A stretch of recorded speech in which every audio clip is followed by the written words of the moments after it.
Salams and welcome. Thank you for joining me in part number 34 in the Ansari series. And we're looking at now the moral and spiritual transformation in Islam. This wonderful book by Dr. Professor Muhammad Fazlur Rahman Ansari, edited by Dr. Abdul Kader Choughley. And you can get copies of this book from the Ahsan Academy of Research and Shelfcraft from Pretoria.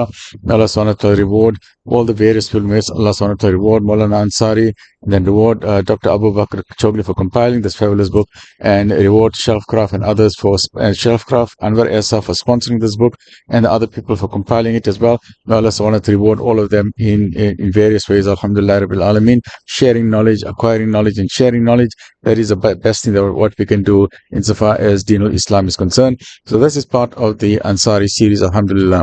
I don't know how I'm going to hold these two books at the same time. I'll just hold this for the time, right? So we look at the chapter where Islam is the way of unity and progress. And the book starts off with what is the character of the universe which we inhabit, and how are we related to it, right? What is our link with the universe? There are two fundamental questions which have controlled all religions and philosophies of the world. In this connection, each religious and philosophical system has tried to answer them in its own way. Right? So the whole question what we need to ask ourselves, any person who is a human being, and throughout the ages, throughout the history of mankind, various philosophies have been looking at the universe. Here's the earth, here's the planet Earth, right? And then here's the universe, they're looking at the heavens. Now, the question that has always baffled people is that what is religion? Who is God? Is there one God? And throughout the ages, some people said, okay, there's one God. Some people say, no, there's many other gods. Some people say, no, there's a God of thunder, a God of lightning, a God of the moon, a God of the planets. There's different types of gods, right? So they said, no, there's different types of God. There's God of the ocean. There's God of the rivers. There's God of the trees. There's different types of God for every type of function that you can get. So the early people, early human beings, thought that there were various types of gods in the universe, and each god had a different function. Like we had the mythological Greek gods, and their thinking as to who is the functioning of the universe.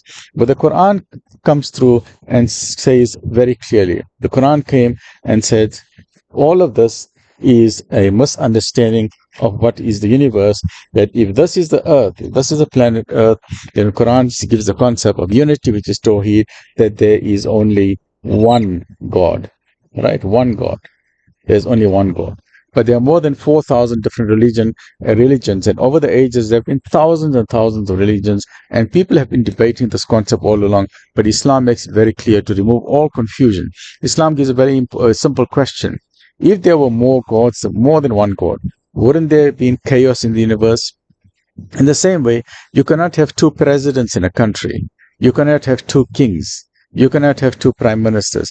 If you have two presidents, you're going to have chaos and fighting. Right? But in the universe, we see there's harmony.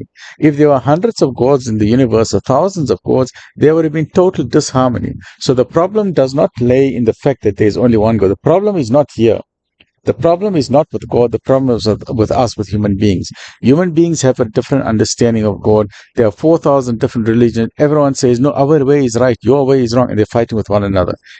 From God's point of view, there's only one God. From our point of view, where people are people are making their own religions, they're forming their own ways, they're forming various cults. But Islam came with the truth to say that let's get this understanding very, very clear, that there is only one God.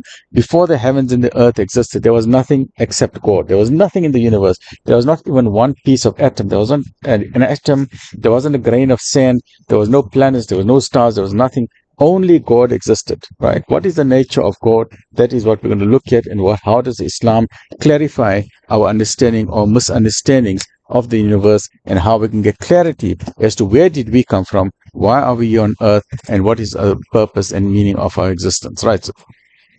So closely connected with these questions is the problem of the nature of relationship between mind and matter, between the spirit and the matter, and spiritual and physical aspects of life. The physical aspects of life refers to matter. This pen is matter. It means I can touch it. I can hold it. I can look at it. I can examine it. I can put it under a microscope. I can subject it to the scientific method, which is the art of scientific observation. I can do everything with this pen because I can touch it. I can smell it. I can taste it. I can do everything with it, right? But the spiritual dimension, you cannot put it to the test to the scientific method, because the spiritual dimension, you cannot touch it, you cannot feel it, you cannot hold it, but it exists. Now this is where many people make a mistake. Many people make a mistake that, oh, if you cannot see the spiritual dimension, then it doesn't exist. This is where they're making a very big mistake, because the Quran makes it very clear: believe in the unseen.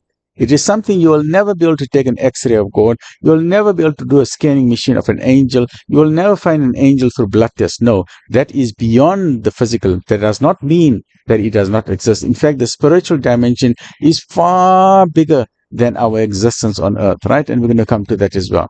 So there are three distinct answers offered to our inquiry in this connection, namely the pre-Islamic religions, the post-Islamic empirical thought of the West, and Islam. So how do we solve this problem insofar as our understanding of God is concerned? So understanding of God, we came here, we have pre-Islamic, that means what were the pre-Islamic religions, what were they thinking, what did they view as God, and then we have Islam over here, what does Islam say about it, and then we have post-Islam, the secular thinking, right? So in many of the various pre-Islamic understandings have been distorted, but the Anbiya, the prophets or the messengers that came, they all came with Islam in various ways, and we will come to that as well. All the Anbiya were Muslims as well, are Muslims, right? And then the post-Islamic secular thinking, a lot of this has got to do with material advances, great magnificent advances in the material dimension insofar as scientific and engineering feats are concerned, magnificent achievements which boggles the imagination, and we wonder that amazement at the way that human beings have been advancing. But unfortunately and sadly, the secular advancements have lost out on spirituality. They've forgotten about the spiritual dimension. And they've forgotten it. And they say, no, many of them also then say that God does not exist. And Islam then comes here to give a solution to say, no, it is not neither of these things. Islam gives the perfect, beautiful solution. It is a hybrid model to say, yes, the material world exists, the physical world exists. There is a physical world, but there is also a spiritual world. So Islam gives the hybrid model to say that these two worlds occur side by side. The secular world says, no, we only believe in the physical world because we can see it. If we can't see it, we don't believe in it. Islam says, no, there's two things. There's a physical world which you can put to the examination test. You can test it with the X-ray machine. But there is also the spiritual world which you'll never find with the X-ray machine. But both of these worlds exist side by side. And if you deny the spiritual world, that is where people are making the biggest mistake. So that is where Islam is giving harmony. In very simple terms, Islam says that here is a human body. And the Western world, or many of the Western world say this, but many of the Western world say, no, there's only a body. The body which came from evolution. It invented itself, came by itself. There is no creator. Islam says, no, there is a body, but there is a soul. There is a soul and body together, right? So Islam says there's body and soul.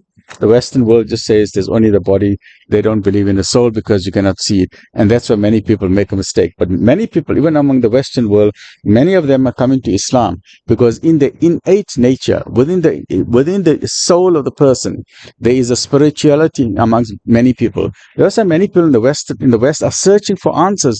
They are going to Buddhism, or they're saying, you know what, let's do yoga, or they're going into meditation, because with that meditation, they find some spirituality. What is that spirituality? That spirituality is your soul. Your soul is crying out that come to religion, come to your creator. That's what these people are misunderstanding. But many of them are finding the truth. But unfortunately, sadly, many of them are swayed or misunderstood by the media, or at least they are influenced by the media, but the media stereotype, and they're running away from Islam. But those many people, millions of people who are opening the Quran, and when they read the Quran, they're finding all the answers they have been searching for throughout their whole life, and they find meaning and purpose to their existence. So this is part number 32 of the Ansari series. Stay well, look after yourself. Alhamdulillahi Rabbil Alamin.